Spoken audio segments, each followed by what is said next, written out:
Mangunguha ko ng kangkong. Aadobohin ko. Masarap yung kapartner ng pritong isda. Yan po, naugasan ko na at naka-ready na mga ingredients. Umpisahan na natin.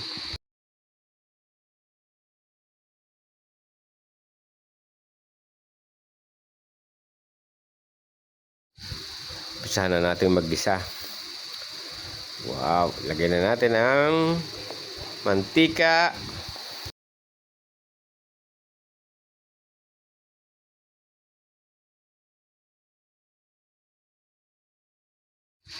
Simpleng tanghalian lang to pero masustansya at higit sa lahat, fresh na fresh ang gulay. Kinuha lang natin sa ating backyard garden. Yan po at sandali lang pong maluto yan.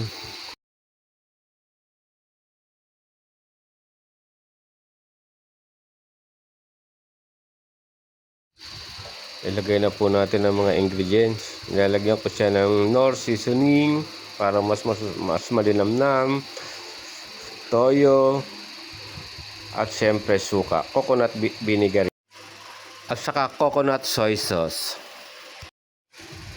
Yan po ang tutunan ng ating adobong kangkong.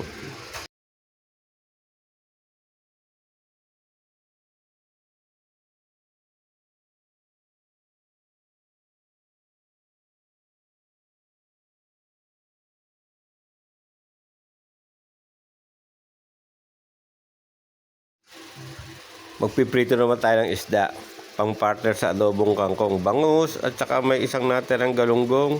Sasama ko na. Laman tiyan din yan.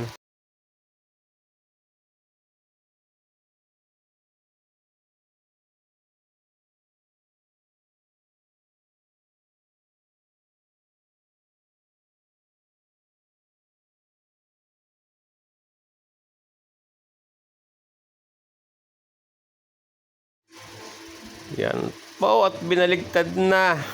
Luto ng kabila yan. Malapit-lapit na po yan sa katotohanan.